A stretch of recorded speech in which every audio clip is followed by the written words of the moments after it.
Hello learners, this is Neha. Welcome back to our YouTube channel India's Learner. Friends, आज के video में हम discuss करेंगे class 6 से chapter 7 from social science history that is the Maurya empire. In this video we will discuss only the part 1 of the chapter. In this part 1 we shall study how has the Maurya empire been established. Also we will learn about the great emperor Ashoka who gave up the war. Now we are going to do the summarized study in easy explanation. Please watch the video completely for better understanding and also keep visiting our channel for more such videos and for the part 2 of the same chapter. So now let's begin the video and know about the key points of the chapter are. So the key points are, the first we shall learn about the formation of mahajanapadas. महाजनपदों का निर्माण किस प्रकार हुआ. आगे हम देखेंगे rulers before Maurya. मौर्यों के पहले किन शासकों ने शासन किया मगध पर. Next rise of Chandragupta Maurya. किस तरह चंद्रगुप्त मौर्य का उदय हुआ और मौर्य शासन की नींव रखी गई. Next the Maurya empire and its political division and control. About Bindusara. About the great emperor Ashoka and a very important event of his life, Kalinga War and its consequences. So now we are going to learn about each of the topic in detail. So let's begin with the first topic. Formation of Mahajanpads.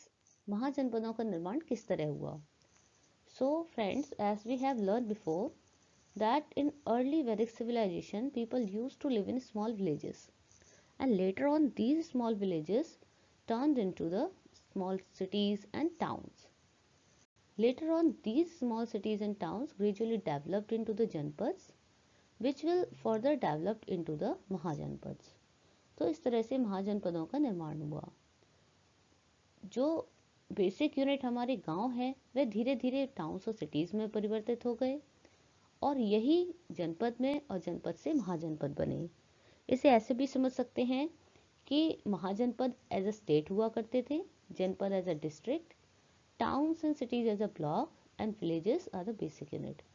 इस तरह से हमारे पास जो system था वह था. अब यहाँ पर हमने यह भी पढ़ा है कि हमारे पास देवर 16 महाजनपद्स. तो 16 महाजनपद्स में आउट ऑफ द 16 महाजन there were very important and powerful mahajanapada which name was Magadh.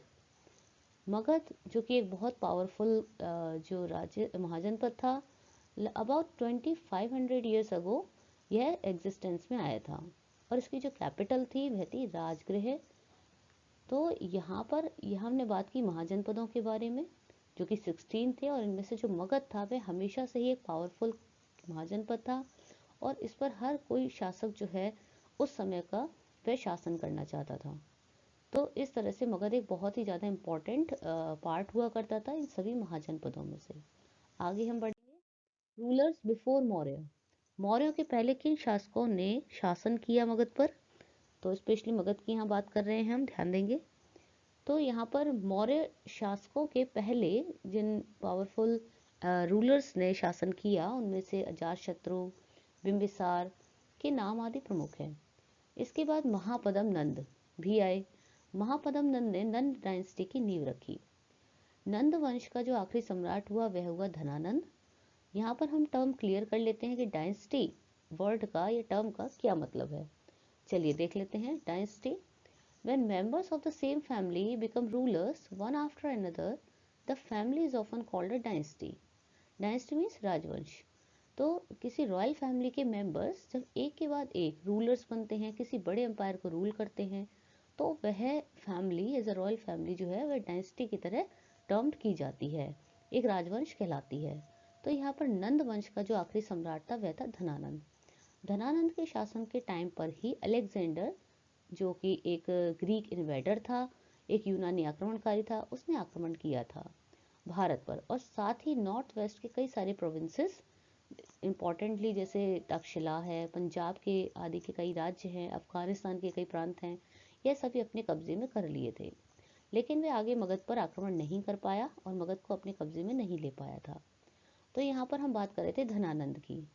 जो धनानंद है वह काफ़ी प्राउडी नेचर का था और धनानंद के साथ एक इवेंट जुड़ा हुआ है बहुत इम्पोर्टेंट, जो एक बहुत बड़ी वजह रहा आगे चलकर, जिसके कारण नंद डायनेस्टी का जो है पतन हुआ और मौर्य डायनेस्टी की नींव रखी गई। तो वह इवेंट क्या है वह जान लेते हैं, और ये किससे जुड़ा हुआ है। तो यह जुड़ा हुआ है चाणक्य के साथ। अच्छा, अब चाणक्य कौन है? चाणक्य, जिनका रियल नाम था विष्णुगुप्त और उन्हें कौटिल्य के नाम से भी जाना जाता था। यहाँ पर हम बात कर रहे हैं कि क्या इवेंट हुआ था इन दोनों के बीच में, या क्या इंसिडेंट था। तो धनानंद ने अपने लाइफ टाइम में एक बार एक आर्म गिविंग सेरेमनी रखी थी, यानी भिक्षादान, एक समारोह चल रहा था जहाँ पर सभी बौद्ध भिक्षुओं को बुलाया गया था। तो जिनमें से चाणक्य, जो कि तक्षशिला यूनिवर्सिटी के टीचर भी थे, वह भी आमंत्रित किए गए थे। यहाँ पर चाणक्य ने दरबार में उपदेश देना शुरू किया, जैसा कि पहले से तय था।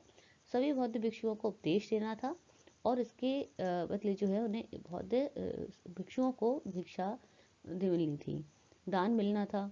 तो यहाँ पर धनानंद के दरबार में जब चाणक्य ने उपदेश देना शुरू किया तो उन्होंने बहुत सारी बातें कही, जैसे एक राजा को कैसा होना चाहिए, किस तरह शासन करना चाहिए, जैसी कई बातें करी, जिसके रिजल्ट ये हुआ कि धनानंद को ऐसा लगा कि वह उसकी इंसल्ट कर रहे हैं।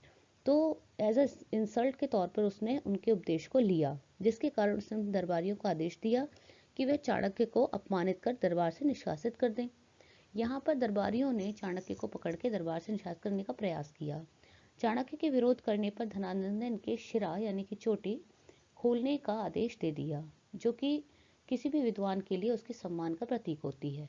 तो दरबारियों ने इनकी शिरा यानी चोटी खोल दी, जिसके कारण चाणक्य का घोर अपमान हो गया और चाणक्य ने उसी वक्त यह प्रतिज्ञा ली कि वह नंद वंश का सर्वनाश कर देंगे।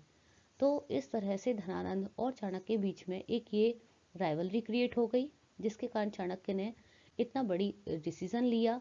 और उन्होंने उस समय पर जो डिसीजन लिया था यह भी कहा था कि वह जब तक नंद वंश का सर्वनाश नहीं कर देते तब तक अपनी शिरा या चोटी नहीं बांधेंगे। तो इस तरह से इस कड़ी प्रतिज्ञा के साथ उन्होंने खोज में लग गए, जिस खोज के परिणाम स्वरूप चंद्रगुप्त मौर्य जैसे एक महान शासक का उदय हुआ। आगे हम देखेंगे। एक और इम्पोर्टेंट बात यहाँ पे कर लेते हैं कि चाणक्य, यानी कि जिन्हें कौटिल्य भी कहते हैं, इन्होंने एक बुक लिखी थी अर्थशास्त्र।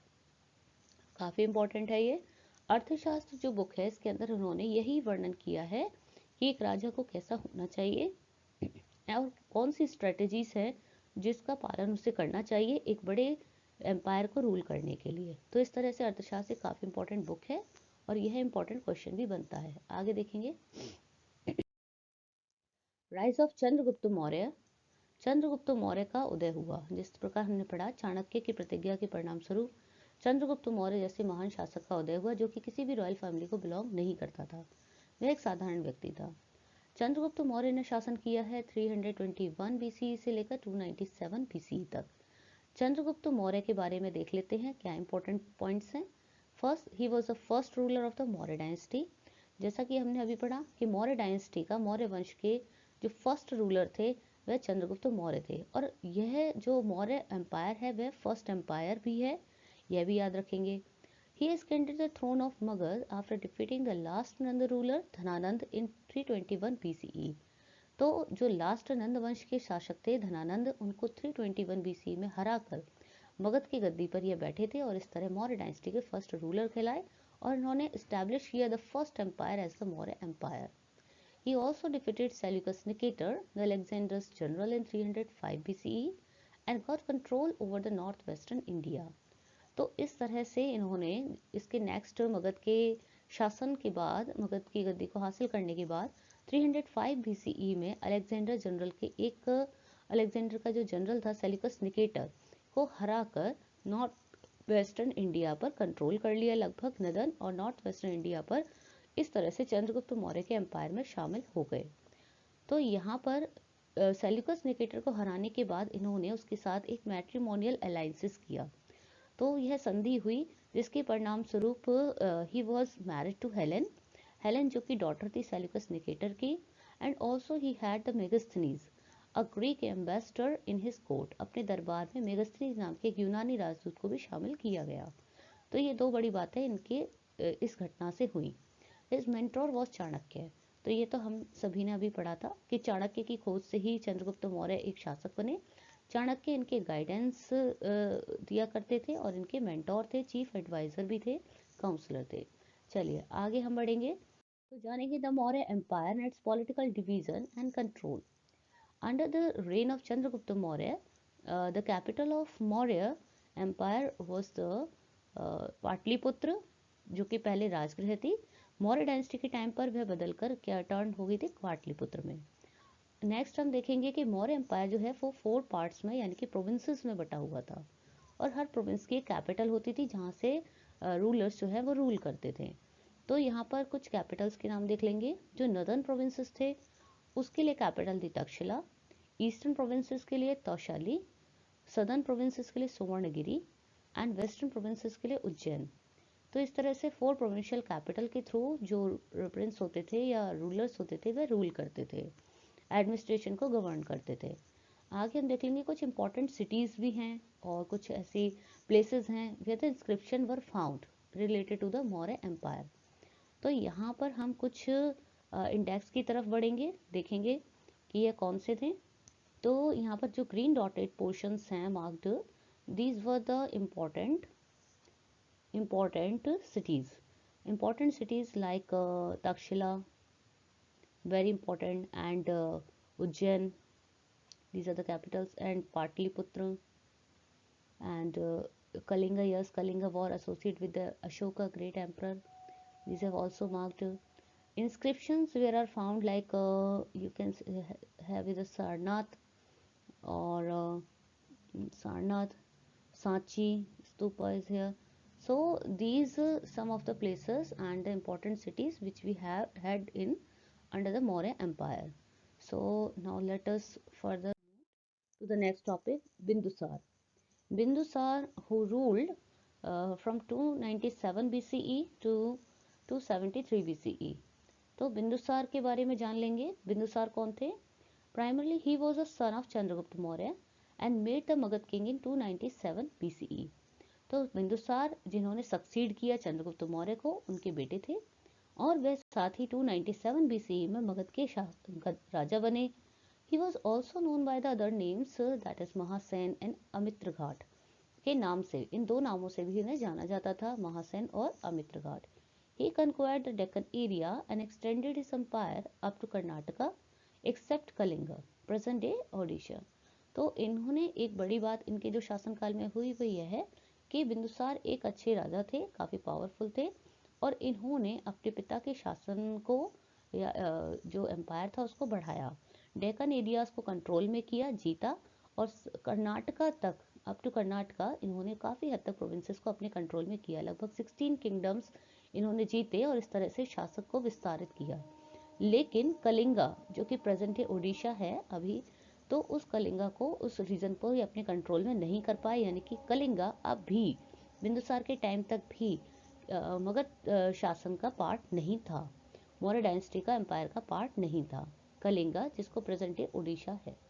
He also got guidance from Chanakya. तो अपने पिता की तरह इनके भी जो गाइड थे या मेंटोर थे वह चाणक्य ही थे। He was succeeded by his son Ashoka in 273 BCE और इनके बाद इन्हें सक्सीड किया उनके बेटे अशोक ने 273 BCE में। आगे हम देखेंगे अशोका द ग्रेट। अशोका जिन्होंने शासन किया 273 BCE से 232 BCE। बात करते हैं द ग्रेट एम्परर अशोक के बारे में। First important thing, he ascended the throne of Magad in 273 BCE and defeated his elder brother Sushim. तो यहाँ पर बिंदुसार के दो बेटे थे, Sushim and Ashok. Sushim was the Elder brother of Ashok. तो यहाँ पर इन दोनों के बीच में एक युद्ध हुआ था जिसके कारण अशोक की जीत हुई और वह मगध का राजा बना और उन्होंने अपने पिता को सक्सीड किया इन 273 BCE। He got the title of देवनाम प्रिय। At the moment he also got the title, उन्हें एक उपाधि भी प्राप्त हुई देवनाम प्रिय के नाम से। He ruled from his capital Pataliputra and stamped out revolts in Takshashila and Ujjain. तो अपने लाइफ टाइम में उन्होंने जो रूलिंग की है वह अपनी कैपिटल सिटी पाटलिपुत्र से, और जितने भी रिवोल्ट्स किए हैं वह ज़्यादातर तक्षशिला उज्जैन से एडमिनिस्ट्रेट किए गए। He also got guidance from Chanakya. अपने एंसेस्टर्स की तरह इनके भी जो गाइड थे, मेंटोर थे, वह चाणक्य थे और चीफ एडवाइजर थे। He was the first ruler who spread his message among people through inscriptions. यह पहले ऐसे राजा हुए जिन्होंने अपने सभी मैसेजेस को पीपल तक पहुंचाने के लिए, लोगों तक पहुंचाने के लिए इंस्क्रिप्शंस को ऐसा मीडियम चुना। इंस्क्रिप्शन यानी कि शिलालेख को माध्यम बनाया। He was the only king in the history of the world who gave up conquest after winning a war. तो यहाँ पर ये पहले ऐसे वर्ल्ड की हिस्ट्री में ऐसे पहले एकमात्र राजा हुए जिन्होंने किसी वॉर को जीतने के बाद जो है वॉर ना करने की प्रतिज्ञा ली या हमेशा के लिए वॉर या फाइट करना छोड़ दिया। तो इस तरह की इंपॉर्टेंट बातें हमने अशोका के बारे में जानी। बात करते हैं वही इंपॉर्टेंट इवेंट की इनकी लाइफ से जुड़े हुए जिसके कारण उन्होंने एक ऐसी कड़ी प्रतिज्ञा की। The Kalinga War, which was fought in 261 BCE and related to the great emperor Ashok. So here we have known that Ashoka was a very brilliant commander and was also ambitious. Ambitious भी था अशोका, काफ़ी brilliant था। तो यहाँ पर कलिंगा जो है हमने यह भी पढ़ा है कि बिंदुसार के टाइम तक भी मगध शासन का पार्ट नहीं था। कलिंगा काफ़ी इम्पोर्टेंट पार्ट भी हुआ करता था, काफ़ी इम्पोर्टेंट हिस्सा था। और यहाँ से क्या है कंट्रोल होता था सी रूट और लैंड रूट जो कि साउथ इंडिया और साउथ ईस्ट एशिया से जुड़े होते थे।